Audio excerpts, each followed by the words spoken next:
You're watching KSL Sports Live. All right. When Utah lost to Oregon and Eugene just 15 days ago, it seemed any hope of repeating as Pac-12 champions was dead. Well, we were all mistaken.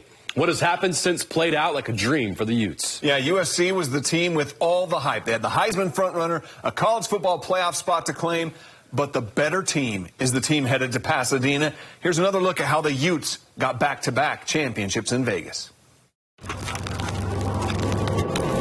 His confidence is at a level where it's almost like he's playing with an arrogance about him that he just is like, I'm going to make the play regardless.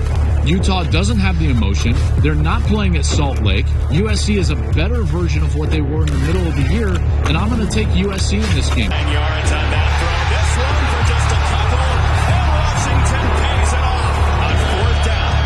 Caleb Williams leisurely throws it for a touchdown. Raleigh Brown. It's Jackson. He sniffs the end zone. A touchdown. Rising star.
Wow, that was something else. What a night for the Utes. Sly, you were there. You're on the sidelines, and as a former player, I have to ask you, what was it like for you to experience this and see where this program has come since the days when you guys were doing it? Man, the only thing missing was me putting on the pads. I swear, the atmosphere was amazing. Per usual, Utah traveled great. Yeah. Right? Like, we had so many fans in that stadium, and it made all the difference in the world. It was awesome. The guys felt it from the jump. You know, it was an emotional matchup, but it was such a pleasure to be there. All right, nerve-wracking early. USC got off to a great start. What changed in this game? What was the difference, especially on offense for Utah? For me, it was how we ended that first half. You know, we ended that first half with the game management. It's something Coach Whittingham preaches each and every year, each and every week. It's situational football. How we ended that first half, getting the score with Jalen Dixon there, helped propel us into the second half. And in that second half, we made a ton of big plays. This offense went off, starting with Money Parks over the middle, getting all the way to breaking tackles, getting all the way to the end zone. These guys put up some amazing numbers, outscoring USC from the second quarter to the end of the game, 44-7. It was just a tremendous display of offense throughout the entire second half.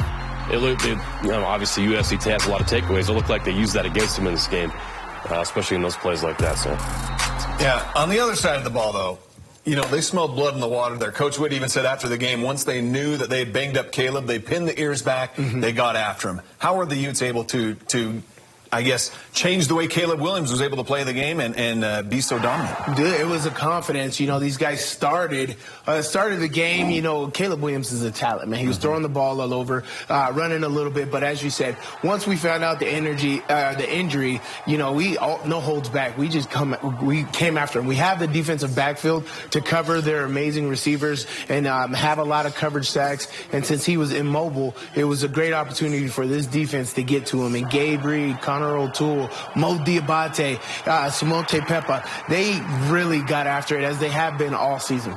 7 sacks. Yeah. Caleb Williams, who will likely win the Heisman Trophy. Yeah. The Utes will always have that against one of the best players in college football. We look forward to breaking down this Penn State-Utah Rose Bowl in the coming weeks. Sly, thank you. We'll see you next week. I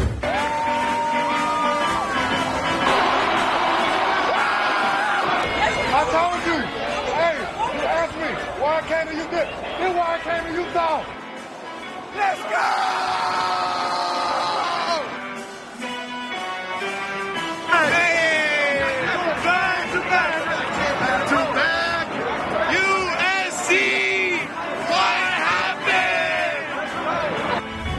What did happen?